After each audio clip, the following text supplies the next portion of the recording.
de nuestro mundo de la interpretación, que por cierto es bastante falso. Ahora me tengo que hacer el gracioso sin serlo, entonces eso es casi lo peor. Son zarzas que además duelen mucho en algunos casos, ¿no? Vi que la persona que me había hecho el casting me había copiado absolutamente todo. ¿Cuáles son las mejores inversiones para un actor? Y eso fue un éxito brutal. Y yo creo que en las redes estamos contando mal lo que es este oficio, ¿no? Background Podcast con Pablo Cortés. Muy buenas, os doy la bienvenida a Background Podcast. Yo soy Pablo Cortés y hoy tenemos como invitado a un actor que no necesita mucha presentación. Una extensa carrera dentro de la industria, cofundador de la productora teatral Rocambolescas, concienciado y comprometido con sus causas. De la comedia al drama es mi querido Nacho Guerreros. Ay, qué bonito, me has presentado, qué bien, qué maravilla. Muy bien, estoy muy contento, estoy muy feliz de estar aquí contigo. Joder, me alegro muchísimo. Me gusta que me hayas llamado para esto. Sí, porque además es un poco lo que te contaba. Está muy bien que a los actores más conocidos o más mediáticos dentro del panorama español os llamen para entrevistas más del día a día, pero nunca se os llama para hablar de cosas más serias. No, muy pocas veces. Y es de agradecer, porque, oye, a mí me apetece contar ciertas cosas que no se quedan en la mera superficialidad o que no son banales, ¿no? No siempre tienes que parecer gracioso o intentar hacerte gracioso, que por cierto lo detesto, porque yo no soy una persona graciosa. Entonces, cuando voy a sitios me dicen, intentad que esto sea gracioso, y te digo, joder, tío. Ahora me tengo que hacer el gracioso sin serlo. Entonces eso es casi lo peor, porque hay gente que tiene una gracia natural y es fantástico, pero los que no tenemos una gracia natural y debemos ir buscando eso, nos pone un poco incómodos, porque también somos tímidos. De hecho, me lleva directamente al primer punto, que es de lo que quería hablar ya para empezar, simplemente como un pequeño entrecomillado o un paréntesis, que viene muy al caso, y es lo que te dije. Yo no tengo intención de hablar de la que se avecina en toda la entrevista, porque creo que hay muchos temas de que hablar mucho más interesantes, pero justo hablando de eso, ¿te acuerdas que el otro día hablando te dije, es muy fuerte porque la que se avecina, mucha gente lo tiene como eso es un circo, ¿cómo voy a ver yo eso? ¿O como tal? ¿O como cual? Bueno, o es que ese tipo de actuación y tal, y hablamos de... Sobre todo antes pasaba más que ahora, sobre todo en algún sector de nuestro mundo de la interpretación, que por cierto es bastante falso. Entonces, sí, es verdad. Entonces, esta gente que va tan de intelectual y tal, que quizá no se permite ver un capítulo de La que se avecina o de otras comedias que se han hecho por el hecho de que son comedias. Oye, esto está en su derecho de no verlo. Yo lo que no me gusta no lo veo, pero tampoco lo critico en público, ¿no? Me parece una falta de respeto, porque además yo sé que todos estos que han criticado tanto La que se avecina serían incapaces de hacerla, incapaces de saber hacerla, ni esta comedia ni otras. Se las dan como de un aura intelectual cuando resulta que a lo mejor han hecho 4 películas que no las ha visto nadie. Entonces, mira, yo tengo la suerte de que con un solo capítulo de La que se avecina me han visto mucho más que toda la carrera que tienen ellos. Justo eso es lo que quería hablar, que dentro de ese hate que puede llegar a haber, los que sois actores o actrices, puede que lo hayáis experimentado, los que no, os cuento la experiencia. Si tú intentas hacer una escena de La que se avecina en una escuela, cuando tú entras o cuando estás durante la escuela, te das cuenta de lo complicado que es ese código de comedia, lo complicado que es el ritmo, mantenerlo y luego tener en cuenta lo que hablábamos. Tener que hacer un rodaje de ese ritmo, esa intensidad, cuando tienes un mal día. Yo te digo que la mayoría de los actores o actrices que nos han criticado, o productores, a mí, fíjate que hace poco, en la última representación teatral que he hecho en el Fernán Gómez, había un director de cine y después de la función se acercó a felicitarme. Oye, tal, como solo te he visto... Dice, no he visto nunca esa serie, porque tal. Dice, mi pareja sí, pero yo no. Como si fuera una vergüenza. Una vergüenza. Digo, y yo, que sé quién es ese director, me quedé mirando y estuve a punto de decirle, pero tú has visto tu filmografía. Tú te has parado a ver, que se lo tenía que haber dicho, tú te has parado a ver tu filmografía, ¿sabes? Entonces, bueno, también quién te lo dice, ¿no? Porque a mí a lo mejor me lo dice John Cassavetes, o me lo dice algún director de cine, o Jean-Luc Godard, que ya está muerto, u otros, ¿no? O Haneke, digo, bueno, pues puede tener razón, pero te lo dice siempre el último mono. Y entonces eso es lo que precisamente me molesta, que ven más la paja en el ojo ajeno que en el suyo propio, ¿no? Yo creo que La que se avecina es un trabajo muy digno, que si triunfa tanto fuera de España también será por algo. Quiero decir, el humor es universal y yo tengo seguidores, yo y todos mis compañeros, en Cuba, en Bulgaria, en Brasil, hasta en Rusia. Es que tengo esta anécdota que la voy a contar si me permites. Dale, Estaba en el Museo Figueras hace muchísimos años, en el Museo Figueras de Dalí, y me vino una excursión de rusos para hacerse una foto conmigo. Eso seguro que a todas las personas que nos han criticado por hacer esta serie no les va a pasar en la vida. Y yo tengo la suerte de que voy por cualquier sitio y todo el mundo nos quiere. Y eso es fantástico. Y creo que estamos haciendo una serie, primero, muy digna, segundo, con un humor muy especial y tercero, que creo que es una crítica social que aquel que habla mal de ella o que nos critica no la entiende, es incapaz de entenderla. Pues un reflejo muy claro de los clichés y de los totalmente españoles. Totalmente. Entonces, bueno, pues quizá estos que critican hay que hacerles su propia serie también. O a lo mejor ya la tienen y por eso la critican. Seguramente.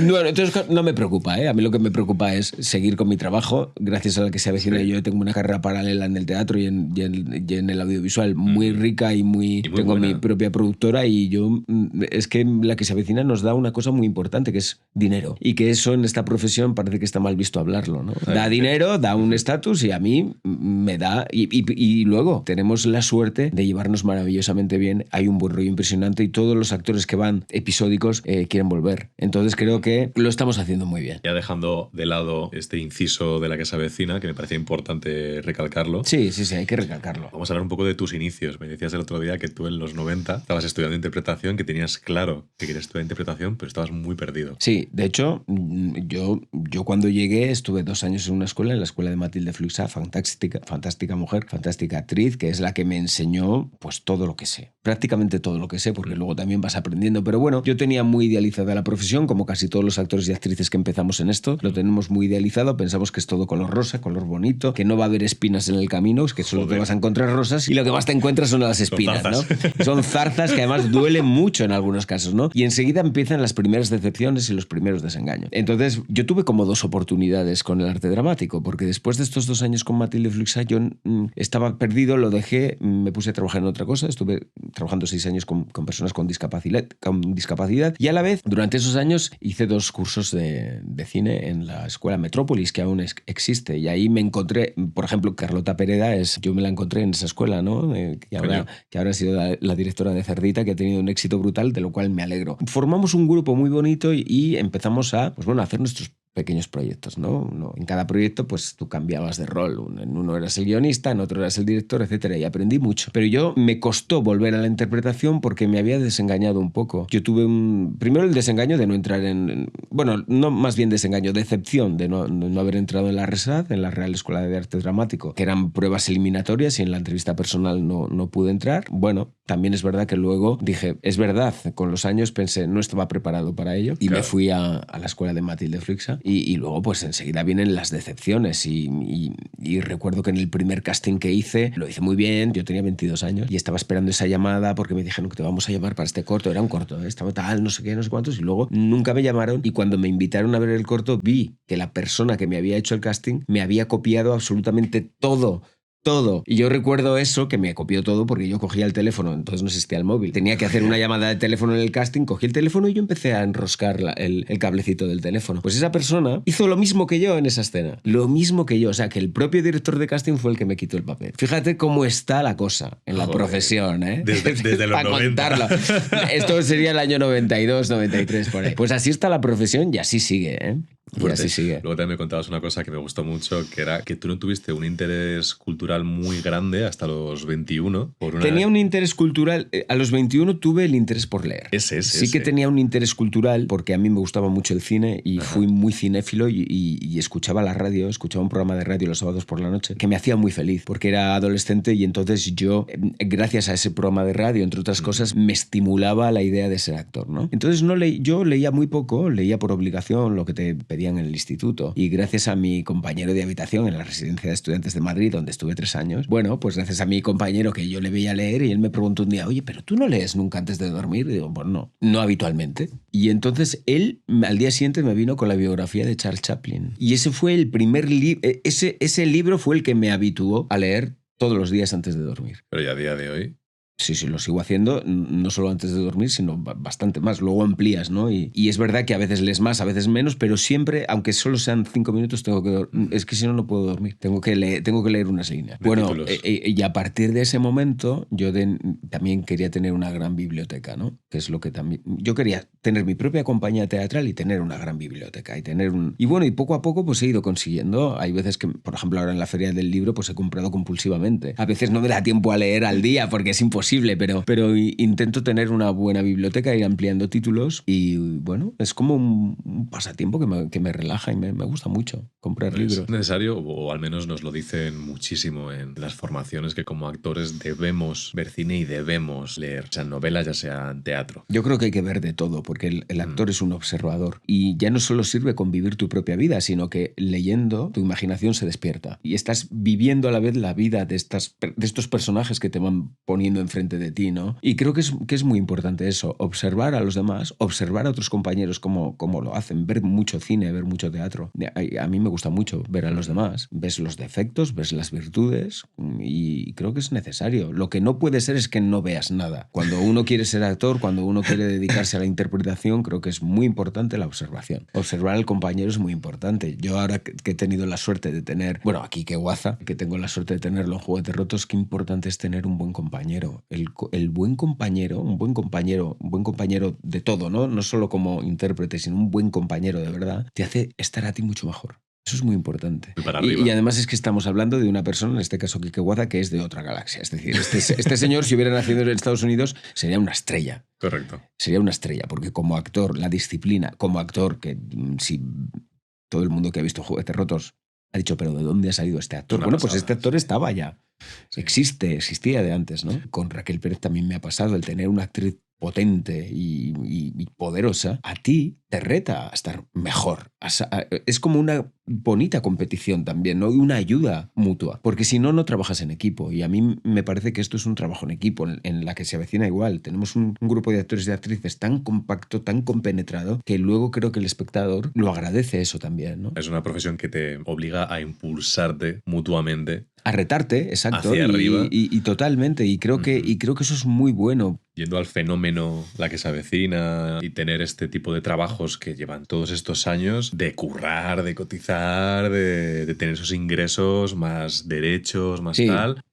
Abrimos el melón del que prácticamente nunca se habla y los actores no tenemos ni puta idea, con perdón, de cómo gestionarlo, de cuáles son las mejores inversiones para un actor. Que en algún futuro puede que no tengas trabajo o puede que vas a tener mucho y luego menos, tal. Tú me contabas que aparte de invertir en títulos de libros y sumar más de 2.000 libros, aparte de comprar arte, que eso me parece una pasada cuando lo contaste, porque el que haya gente... A mí me gusta mucho. Que compre arte. Me gusta mucho comprar arte. Es verdad que siempre tienes que tener como una guía de alguien que te diga, oye, este pintor, este artista va a funcionar y tal, porque antes yo cuando empecé compraba un poco a lo loco, luego te vas canalizando en eso, ¿no? Yo creo que la mejor inversión que puede hacer un actor es en sí mismo, producirse sus cosas, que eso es lo que he intentado hacer yo con Rocambolescas, producirme como Juguetes Rotos, pero también coproducir con otras productoras otras obras que yo no hace falta que esté presente, ¿no? Como actor, pero sí que me gusta generar proyectos y me gusta invertir en mi carrera, porque sí que es verdad que invertí en un bar que fue un desastre y dije, bueno, tengo que invertir en algo que yo controle. Yo había trabajado en la hostelería hace muchos años, pero no es lo mismo trabajar en la hostelería como camarero que ser parte de eso, ¿no? Y tienes que controlar. Y fue una equivocación terrible, pues por todo, ¿eh? Con un socio equivocado. Bueno, fue desastroso y casi me arruinó, pero bueno, conseguí vender mi parte y ya lo olvidé. Es una de las cosas que tengo enterradas en mi vida. Bueno, esto lo catapulto y ya está, y no me molesta. ¿Y mundo inmobiliario? También, claro. Es que bueno, cuando tienes la suerte, y repito suerte, de tener una serie que te da ese nivel económico, dices, bueno, pues ahora tengo que asegurar pues lo que hace todo el mundo. Tengo que comprarme algo, porque yo no sé, este oficio no nos da un trabajo eterno, ¿no? O quizás sí, pero como no lo sabes, tienes que decir, bueno, por lo menos tener una casa donde resguardarme, ¿no? Sí, un techo. Tener un techo o dos o lo que sea. Y si no vienen los trabajos a mí, o no viene el trabajo que yo quiero, me lo tengo que crear, que es lo que yo he intentado hacer con Juguetes Rotos y con Rocambolescas, y a partir de ahí fueron saliendo ya otras cosas que me parecían interesantes. Pero si tú no arriesgas y si tú no eres el primero que da el paso para, digamos, desencasillarte de lo que a lo mejor la profesión te encasilla, ¿no? En esta, porque les parece que siempre que eres el personaje, ¿no? Tú, digo, pero bueno, entiendo que el público le pueda parecer que yo sea casi parecido a ese personaje, pero que lo piense la gente de la profesión es fíjate quién dirigirá el cotarro, ¿eh? Fíjate cómo está la cosa por ahí. Entonces digo, ostras, pero el trabajo de actor es ¿no? Precisamente meterte en otro personaje. Y si es completamente diferente a ti, pues qué maravilla, ¿no? Claro. Entonces dije, bueno, yo no me voy a enfadar con nadie. y me tengo que crear mi propia productora para hacer lo que yo quiera, ¿no? Y así nació, en 2017 nació Rocambolescas con mi socio Fabián Ojeda, que ya venía de dirigir una sala y además acababa de ganar un Max cuando yo le conocí. Y la verdad que ha sido un camino y está siendo un camino fabuloso porque bueno, hemos podido también cruzar el charco, hemos estado en México con Juguetes Rotos 2 veces de gira allí y ahora, fíjate, no sé cuándo esto saldrá al aire, pero nos vamos a Colombia con Juguetes Rotos también, a Bogotá y a Bucaramanga. Y ahora en julio volvemos a Madrid, en el Teatro Pavón. Con lo cual creo que Juguetes Rotos ha sido un gran juguete. Ha sido un gran juguete. Es que lleva años, además. Y nos ha dado, sí, lleva 5 años. 5 años largos. Y nos ha dado mucho. Nos ha dado muchísimo. Si tenéis la oportunidad, ya lo dije en la entrevista de Kike Guaza, pero si tenéis la oportunidad de ver Juguetes Rotos, id. Yo la vi hace 2 años y además la vi de sorpresa. Pues... Eso es mucho mejor que todavía. es mucho mejor, porque me dijo una amiga de ir allí al teatro, al Corral de Comedias de Alcalá de Henares. Y dije, venga, vamos a verla, vamos a ver qué tal. Y sales encantado. Eso fue en 2021, fue el Alcalá de Henares. Sí, correcto. Vamos a hacer una pequeña pausa. Venga. Y ahora seguimos hablando de Rocambolescas. Vamos. Perfecto. Si aprecias este contenido, me ayudarías enormemente a seguir si usas estos 15 segundos para suscribirte y darle a like. Y te recuerdo que cualquier duda, incógnita, recomendación es bienvenidísima en los comentarios. Estamos de vuelta de la pausa, vamos a seguir hablando de Rocambolescas. Tengo alguna pregunta sobre ello y es cómo como actor generas o creas una productora. ¿Cuáles son los pasos a dar de forma sintética? Bueno, en realidad fue un producto de la casualidad. Cuando yo preparé Juguetes Rotos y llamé primero a Carolina Román y Fabián, el que fue mi socio, todavía no existía. Llamé a un amigo mío, Quique Gómez, que también tiene La Estampida, su propia productora, para que me echase un cable. Me dijo, mira, yo no puedo, pero te voy a dar un contacto de una persona que te va a servir. Y entonces apareció Fabián. Como todo fue muy bien en los primeros contactos y todo eso, ya generamos juguetes y tal, y entonces creo que antes de estrenar en El Español, que fue en 2018, le dije, oye, ¿por qué no materializamos esto que hemos hecho y formamos una productora? Seguimos con juguetes y a la vez empezamos a tener contacto con otras productoras teatrales para intentar coproducir y tal. Le pareció bien, creamos la empresa y fue así. Y quizá inconscientemente, tampoco fue así como empezamos. También es verdad que hubo una comunión entre él y yo muy importante. Los dos teníamos los mismos objetivos en cuanto al teatro se refiere, ¿no? Y fue todo muy fácil. Fue todo muy fácil porque también se dieron las circunstancias de que así no fuera. Fue muy rodado. Juguetes también, además, supuso un éxito brutal y a nivel de crítica, de público, de premios, y entonces también nos permitía ya con algo que presentarnos, ¿no? De, oye, tenemos juguetes, podemos hacer algo parecido, asociarnos con otros para hacer algo parecido a teatro social, ¿no? O no tan social, también hemos hecho comedia, ¿no? Pero también, insisto, la comedia se puede retratar muchos temas sociales, ¿no? Y de una forma mucho más amable, mucho quizá. Más amable, claro. Y creo que nosotros vamos a tirar por ahí. Y nos va bien en ese sentido tirar por ahí. Creo que es algo curioso y a tener en cuenta que toda la gente, tanto que ha venido a las entrevistas como de fuera, todo el mundo con proyectos que han ido bien o que han ido bien, no en cuanto a triunfo de éxito, sino que han ido bien y que han funcionado, siempre han sido los que han nacido de forma orgánica. Además, es como algo que coincide en todos los proyectos que han funcionado. Puede ser, porque luego estás buscando algo y no aparece. Una clave importante que me gustó escuchar, tanto por parte de Kike como por tu parte, es la importancia de mover y de llevar trabajos fuera. Muy importante. Porque hay una diferencia enorme, ¿verdad? Mucho. Entre cómo se gestiona un proyecto aquí y fuera y las dificultades que puede haber. Bueno, aquí creo que es el país del no.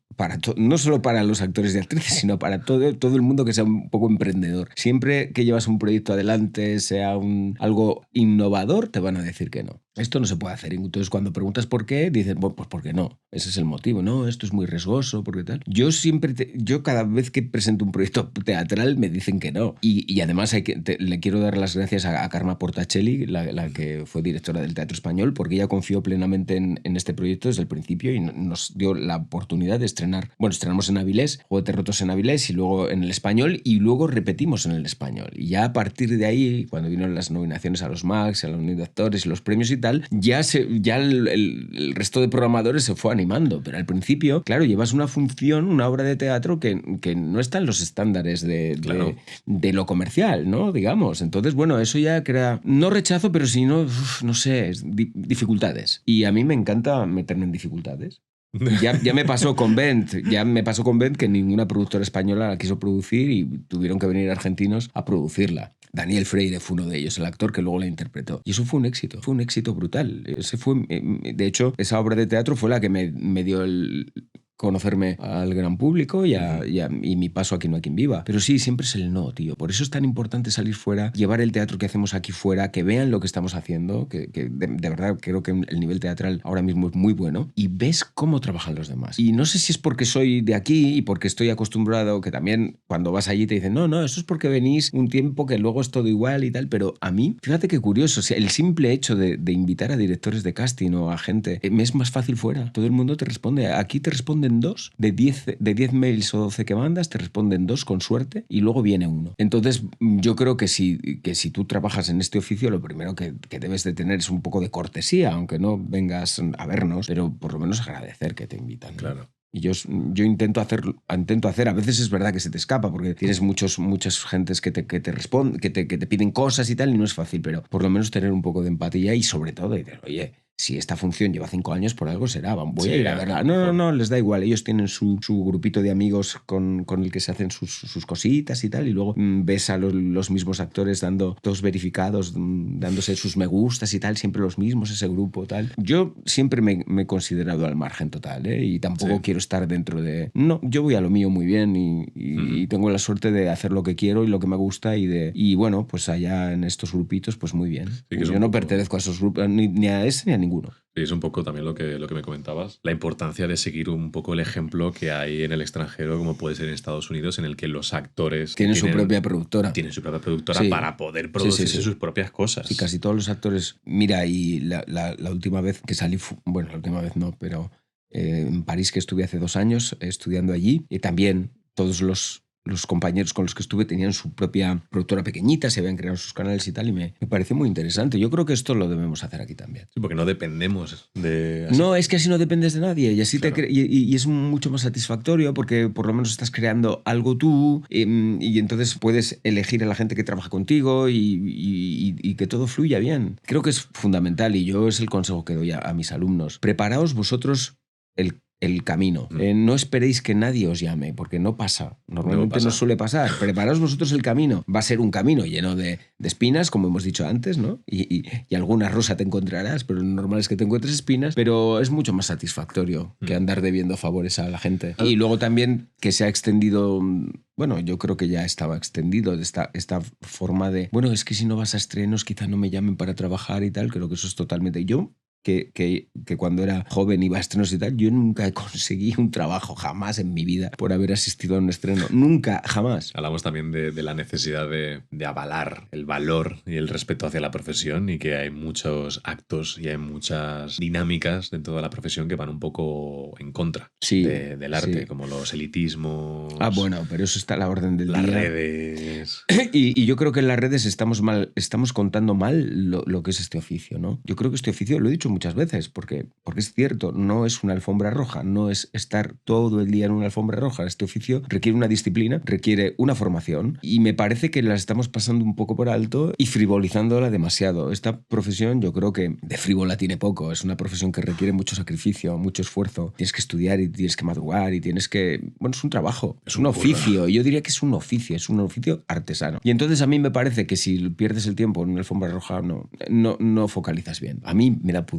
pasar por una alfombra roja, me da absoluto pudor y cuando veo a personas que no están haciendo nada y están allí paseando alegremente me produce sonrojo. De verdad, igual llámame raro, pero es así. Y a mí me produce mucho pudor ir a una alfombra roja sin tener algo que mostrar, sin tener algo que presentar, un trabajo que presentar. Claro. ¿He aportado algo de trabajo este año en mi carrera? Bueno, pues en lugar de estar ahí yo creo que hay que focalizar y crearte el trabajo y crearte cosas, ¿no? Y afortunadamente ahora mismo tenemos espacios que en mi generación no teníamos, que es Internet. Es una ventana estupenda para mostrar tus trabajos. Instagram, canales de YouTube, esto que estás haciendo. Eso en nuestra época no existía. Tenías que ir con el currículum impreso de puerta a puerta con tu videobook en película VHS y joder, no existían estas plataformas que existen ahora para mostrar tu trabajo. E insisto que es fundamental.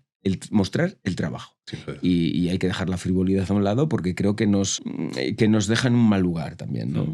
Creo que en este aspecto de la interpretación entra mucho lo que hablábamos el otro día, como hoy por la mañana, el tema de las rutinas, los sacrificios y sobre todo una palabra que te resuena mucho, que es la de conciliar. Es que conciliar en esta profesión no puede. O sea, cuando tú te planteas trabajar en esta profesión y pretender tener vacaciones en agosto, creo que te has equivocado de profesión y no la conoces lo suficiente. No se puede conciliar en este oficio. Porque de repente tienes la suerte de estar trabajando en una serie de televisión de lunes a viernes y a lo mejor ese viernes tienes función en X provincia y tienes que coger tu maletita, irte a la función, hacer 2 funciones en Almería, ponme tal, y al día siguiente a lo mejor estás en Málaga y luego tienes que volver el domingo y el lunes tienes que trabajar otra vez en la serie. Yo entiendo esa forma de trabajar, la entiendo como necesaria para mantenerte en esta profesión. Y lo entiendo así. Y si pretendes conciliar, no vas a poder, porque tampoco puedes decir que no a trabajos por estar en televisión. Claro. No, es que como estoy en esto no puedo coger lo otro. Puedes hacer las 2 cosas a la vez. Lo que no vas a poder hacer es conciliar. Y yo creo que si tienes el objetivo de construirte una carrera, por lo menos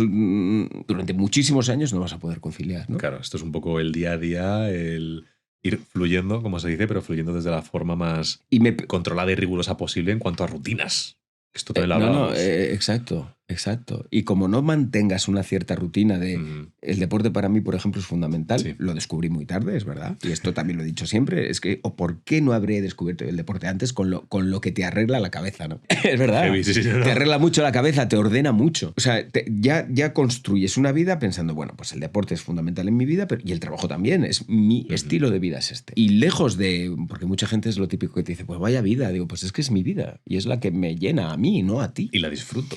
Disfruto, exactamente. A mí no me están poniendo nadie una pistola en el cuello para hacer lo que quiero, ¿no? Yo lo hago porque quiero y tengo además la suerte y el privilegio de trabajar en lo que me gusta. Y además sé qué tipo ahora, después de muchos años, a partir de los 45 años, tengo 52, sé el tipo de carrera que quiero hacer. Afortunadamente, ¿no? Y entonces ahora mismo no puedo perder el tiempo en limbos. Me tengo que focalizar. También lo hablábamos, joder, que tenemos una profesión en la que hay que abarcar tantos puntos diferentes. Y lo vas descubriendo. Mentales, espirituales, Sí. de formación, de no sé qué, de no sé cuántos, de contactos, que o tienes una rutina muy marcada que te haga bien para poder hacerlo todo, o se convierte en un despéndole. Sí, no, de verdad, ¿eh? Tremendo. No sé quién dijo, dice, no puedes pretender cambiar tu vida si siempre haces lo mismo, ¿no? Si tú no das el paso para que esto cambie. Creo que el que tiene que dar el paso para cambiar algo de lo que no funciona en tu vida eres tú. Eres tú. Eso está claro, en esta profesión igual. Y te digo que se aprende con el tiempo. Por eso yo intento contarlo para que la gente que esté en esa situación de estar perdido, de tal, se canalice, ¿no? Siempre tienes que tener a alguien que te diga, oye, te tienes que focalizar. Y yo esto se lo agradeceré eternamente a mi profesora de interpretación, a Gina Piccirilli, con la que estuve 3 años estupendos, que fue la que nos enseñó la disciplina necesaria para este trabajo. Esa mujer a mí me abrió los ojos. Mira, a mí Gina Piccirilli, mi profesora, a la que amo, ella vive en Argentina ahora, me retaba constantemente porque ella veía que yo podía dar mucho más. Y entonces trabajé mucho con ella, mucho. Cada fin de semana, además, hacíamos allí muestras de teatro y todo eso. Y entonces un día me dice, Nacho, es que no ha pasado algo con este alumno y tal, y no puede hacer el tartufo. Y la muestra era el sábado, esto era un martes. Hostia. Dice, lo puedes hacer tú, ¿verdad? Y ya no me dio opción, porque al decirme, lo puedes hacer tú, ¿verdad? Sí. Es que ella daba por hecho que lo vas a hacer tú. Y dije, sí, lo hago. Sí, claro. Y esa misma noche, recuerdo, yo trabajaba...